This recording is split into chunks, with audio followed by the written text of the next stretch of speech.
Good evening, everyone. It's the United Agenda. There's no hiding here. A tough night for us in Europe, but we have lots to talk about.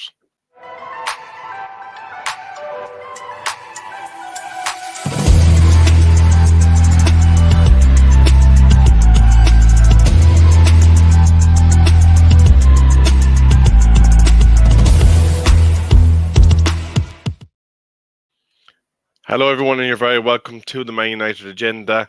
We wish we were here under better circumstances, but unfortunately, we did lose 4 goals to 3 in Denmark today. I am joined, of course, by OMONDI Juma, staple defensive coach at United Agenda. How are you doing, buddy? Yeah, it doesn't feel good, does it? But, I'm going to try to be positive. We played pretty well while it was 11 against 11. After that, it's a free-for-all, and that's what usually happens. You got a man down against a top team in the Champions League, you're likely to lose, no matter whether it's Copenhagen or Barcelona. It's going to be all tough.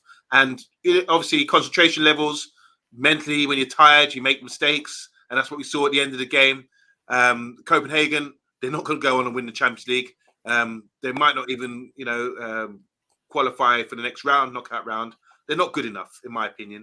We are good enough, but unfortunately, decisions went a bit against us. And we have to sort of, analyze why. Poor 2 decisions that we talked about at half time, a penalty and a sending off, which changed the game for us. And our VAR and sort of detailing little things like that, ruining football.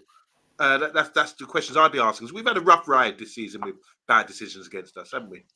Absolutely, absolutely. Now, I just want to say the Oracle, the Rebel, did prophesize 2 goal involvements for Mr. Hoyland, and I will just take my plaudits right there. Not a good time to be doing that, Rebel. Not a good time. But yeah, if you want to take that, you can take that. He did score 2 goals. Really prolific in the Champions League for us at the moment. But yeah, we need to step it up. We need to step up. Disappointment all round.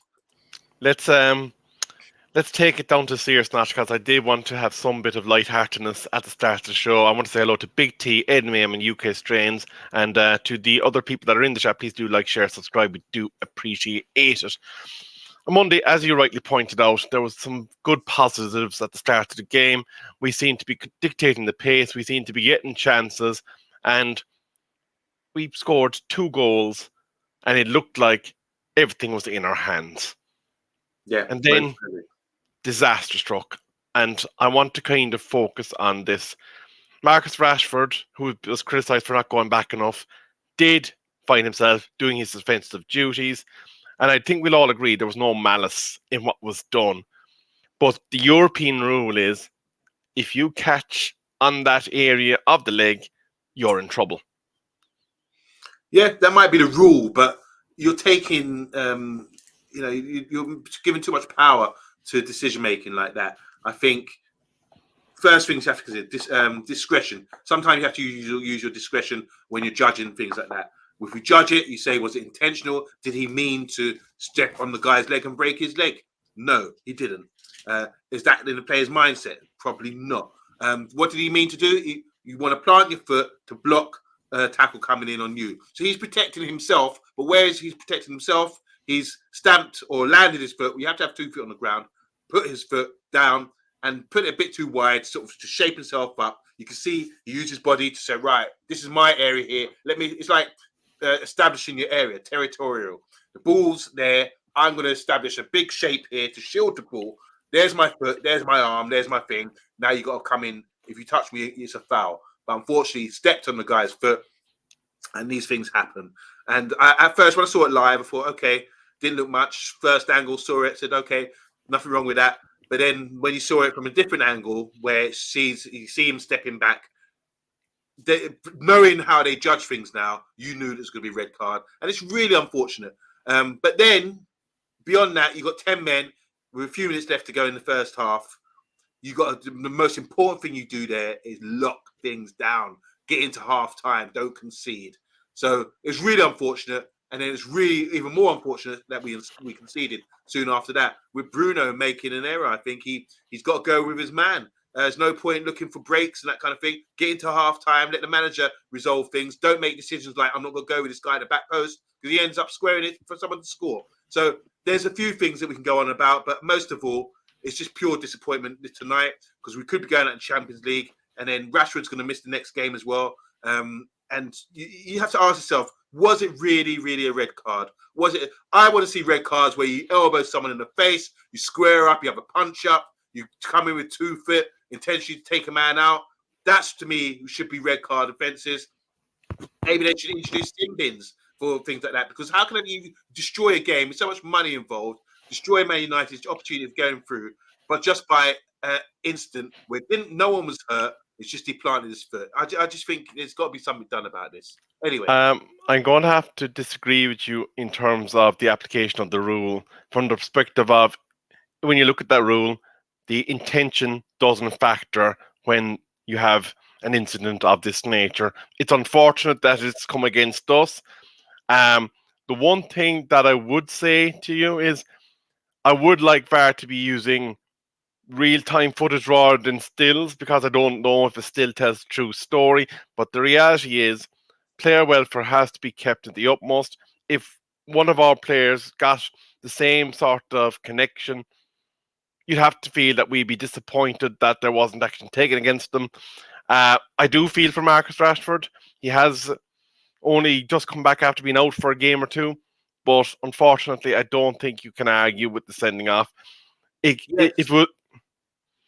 it was against us, or if it was the opposition that was in the same position, we probably wouldn't be arguing that it wasn't a sending off. So I think we have to take our spoon of medicine and move on from that. But what I want to ask you next is, obviously we know that we lost Johnny Evans early to an injury, but after the red card, were you disappointed that there wasn't some sort of a tactical meeting on the sideline to address maybe restructuring and getting the lads refocused?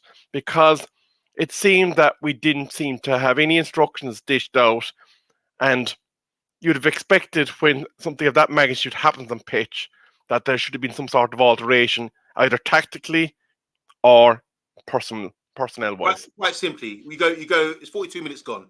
3 minutes till half time. Actually, it was 13 minutes later.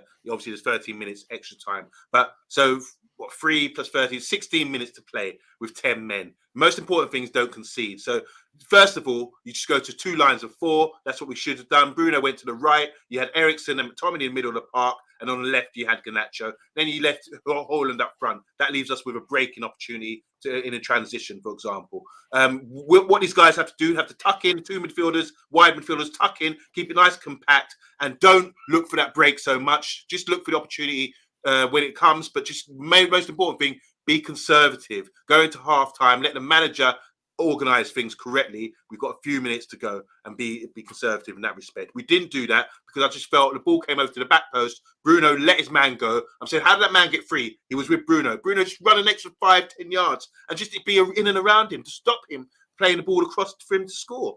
That's a simple error in my opinion. And Bruno's a fantastic player. You could say to him, look, you just switched off for 1 minute. But I just think what's crucial, what we've seen a lot this season, Rebel, is that when we scored, the other team have equalised or gone ahead soon afterwards, because there's a lapse of concentration or a lapse of leadership. Someone like Harry Maguire saying, right, bam, Bruno, you stick back. Don't bother going forward. Stick back. Let's play conservative. Pop it around. There has to be that sort of communication going on. And I think that's what was lacking there. Really disappointed. I understand about the red card. We can talk about it all day and say, yeah, the rest, whatever. But what happens after that is how you organise and have the leadership on the pitch. Not just a manager. Wait for the manager at halftime. That's when he starts to lead. Not much you can do. Scritch out from the sidelines with 30,000 people screaming. Someone to lead on the park to say, right, we're going 2 lines of 4. Keep it compact. Don't bomb forward. Let's keep behind the ball. So when they look up, they can see 2 lines of 4, nice and compact. No space in between the lines and nothing to play with. Unfortunately, we gave them that because the ball came over. Someone peeled off to the back post. Bruno didn't go his man, and unfortunately, that's what happens. Now, I do want to talk about the fact that, obviously, for the first time in a while, we actually managed to score 3 goals. But I think it's unforgivable that we let a lead slip, not once, but twice in this football match. Now, I'm going to take the 2 penalties together because, from my viewpoint, I don't think either of them were penalties. I think the defenders in both cases were probably a bit harshly treated. So I think we can chalk one off against the other there and say, look, they tied up the books. Let's call a spade a spade. But we're 3-2 up after getting that body blow of losing a 2-goal lead. You'd expect, right, the instruction would go on, let's see this game out, let's control the ball as much as we can and make sure that we do not make any concessions. Manchester United don't do that. Now, you could argue Højlund was absolutely knackered by the time he came off and was rightly substituted. But it just seemed that there was no sort of cohesion between our players after these substitutions. And the 2 goals that we conceded, I want to talk about the one that Dalot got caught in. Oh, God, yeah. He was completely and utterly bodied in all intents and purposes, wasn't he? Look, as a fullback, I mean, you got to scan. You got to be in position to scan. Right, there's the play. I'm watching the play, but also you got to be aware of your blind spots. Now you need to have old goldfish eyes or eyes like a fish. You need to be looking or scanning at all times. He looked, but the guy got the run on him to get forward. Do you understand what I'm saying? So, and got in front of him, and we've seen that before from Dalot, unfortunately. And we've seen that from Wan-Bissaka a couple of seasons ago. He used to be a bit guilty of switching off. Now, this is late in the game. I know concentration levels are slipping because you're tired. But if you want to be a hero and have those last-ditch challenges, remember Carragher in the 2005 Champions League final, going down with cramp because he's just, giving it his all, time and time again.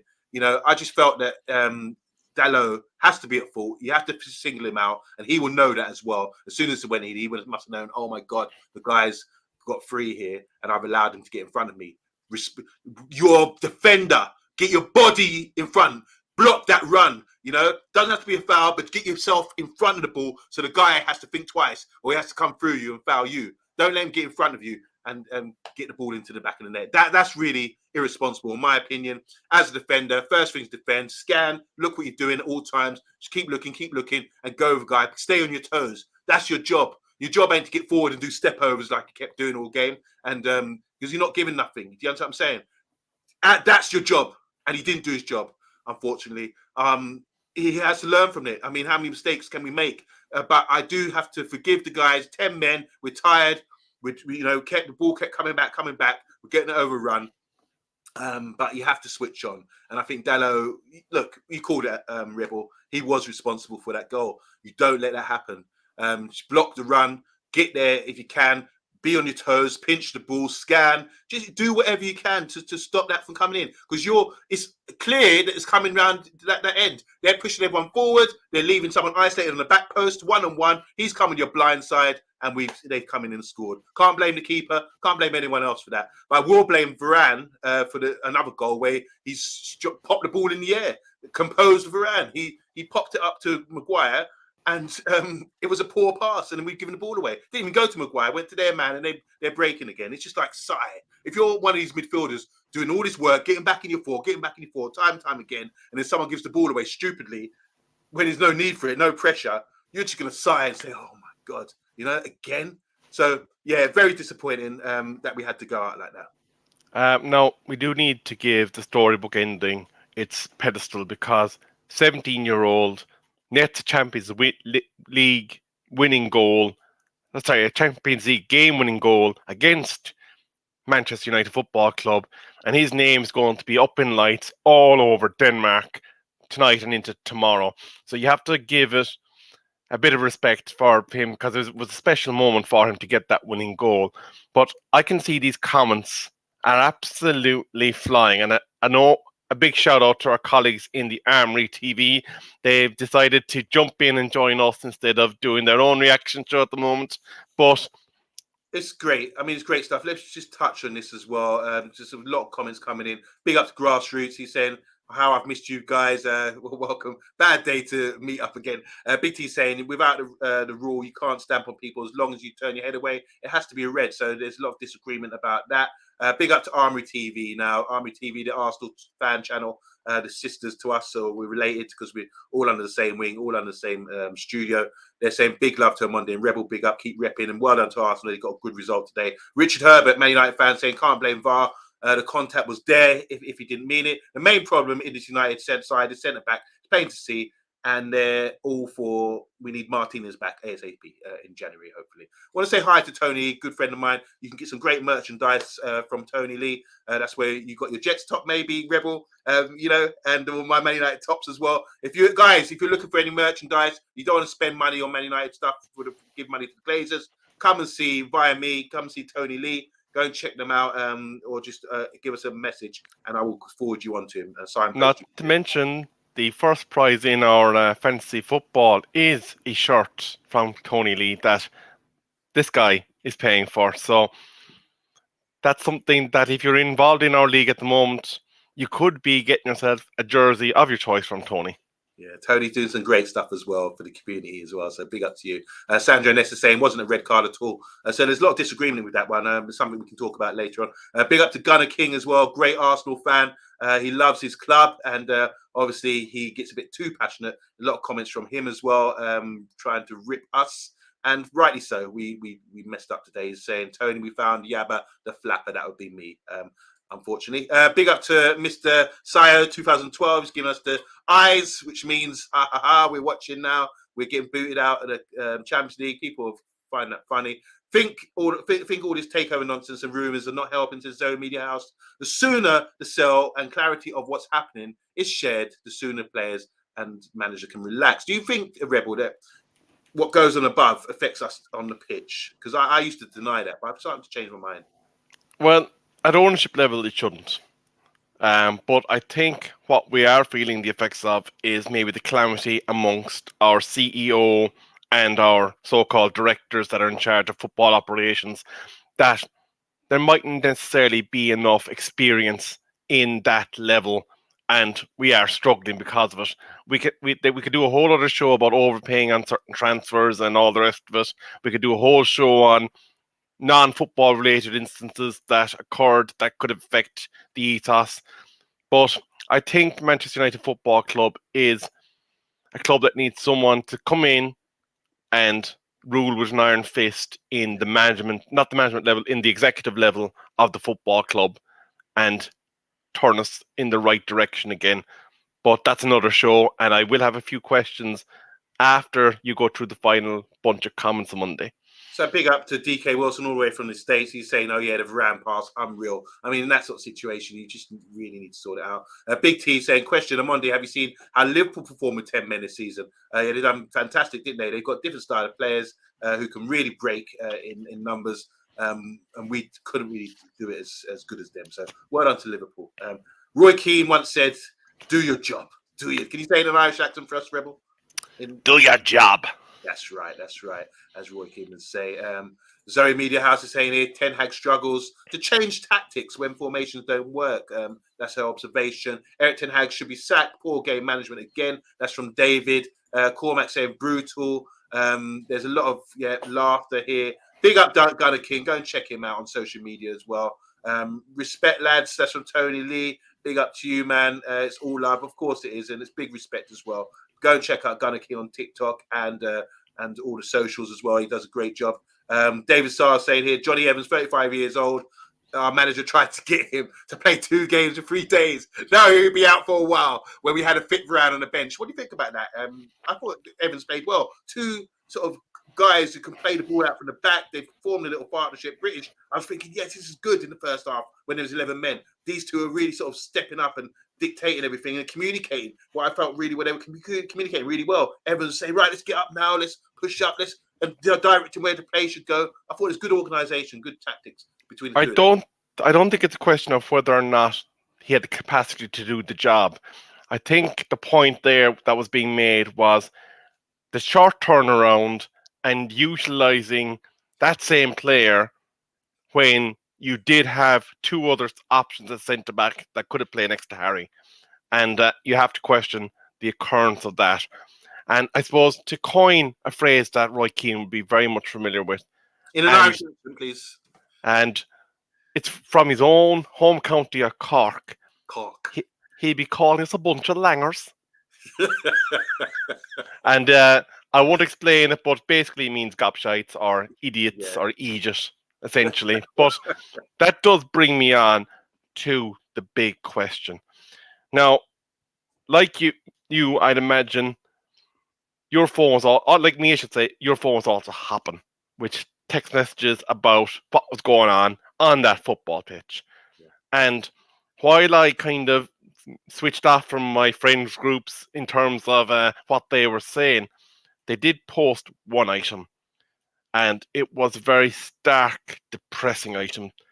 The bookies, who are not known for setting odds without some bit of substance behind it, Yeah. have rocketed Eric Ten Hag to the top of the list for next Premier League manager to get the bullet. As we know, there's a November international break for some strange reason. God only knows why. And that is a traditional time where our friends in the executive have a tendency to move along managers that they don't believe are working. But the question I have for you on Monday is not whether or not Eric Ten Hag should or shouldn't be sacked, but what can be done to right the ship? Is this a transformation in the levels above him? Is there something that we can do with our squad of players?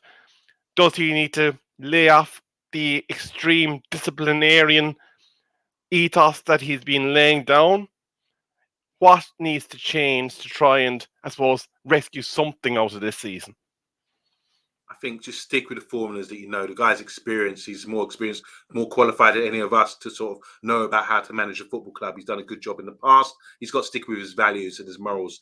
That's the main thing. He came with his laws when he came to the club. These are my laws. This is what I established here. And he's had to stick with them to have that consistency. Otherwise, there will be cracks in his armour. And as you know, with player power these days, millionaires, players, they can sort of start whispering and say, oh, no, how come you're doing this to this guy, but not to me, or whatever. You know, that's kind of behaviour. So he's laid down a law. It's been difficult at times because we've lost players like Ronaldo, lost players like Sancho. He's fallen out. He's had to discipline Rashford maybe twice, as we saw last week. But I like that. I think this is what the club needs. When we look back at Ranrick coming in, he was like a troubleshooter. He would come into the club and organize things and highlight the issues, you know, empty the swamp, as they say, and they say, well, look, here's a problem here, here's a problem here. This is what you need to do to fix it. So I think Ten Hag's the right manager to come along and fix these problems because he's not afraid to be he's not going to get bullied. He's not afraid to sort of lay down the law with the players. And I'm happy with that. And during that process, while he's doing that, it could take a couple of years. You're going to have people not playing, performing, not moaning, crying. But once you wean them out of the club, which could take a while or whatever, once you filter out who these players are, I think we'd be okay. Don't change things now. I know the bookies are hardly ever wrong, but it'd be a nightmare if we changed it now and went back to square one again and started all over again with managers saying, oh, let's just appease the players this time. Because it's like, we appease the players. It's like they're playing the okie-dokie. 1 foot in, 1 foot out. We appease the players, bring a manager in to appease the players. That doesn't work. Should we bring in a hardcore manager? You know, like they did with Capello at England. They brought in a hardcore manager. That will get these group of players playing well. It didn't work. You know, stick with one formula. And Ten Hag, I think, has done well. He's got the investment insurance from last season where he came third and won a trophy. Unfortunately, it's been a bad start. We've lost 9 games in, 17 games so far, which ain't great. You know, but there's always going to be ups and downs. I remember Fergie's second season, we didn't win for about 14 games. His third season, we didn't win for about 14 games. And they still stuck with him because he'd already shown some consistency and shown that there's a future here. The future looked bright. And the future is bright. The future is orange. But the way we played in the first half with 11 men, controlling the game, dictating everything, that's Ten Hag way. We had possession, we had control. And the first goal, there must have been about 400 passes before we passed into the net. That's what we want to see. And I'm thinking, okay, that's what I like. You know, because everyone's saying, where's the identity? Where is it? Granted, we've had injuries, we've had issues, like I said, about the players. I still think there's a bad attitude adjustment required from certain players at the club. You have to wean it out. And this is what's coming out now. It's like the pores when you get spots, when it's bad, you've got bad skin. Because these things have to come out. They can't stay in forever. They start showing their ugly heads. And then you have to squeeze them and pop them out. You know, and this is what's happening a lot of the time. So stick with the manager, I would say. I don't know what you think, Rebel, but I would stick with the manager and stick with his morals as well. Stick with his laws and just continue with that. And eventually you'll get to a point where everything's working smoothly, you know?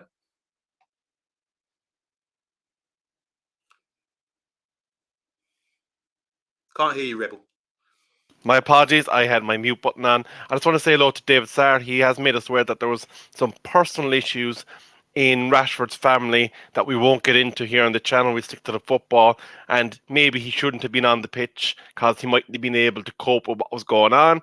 Dave P is telling us give him a core squad of players who can stay fit for strings of games at a time, and we'll see results from Eric Ten Hag.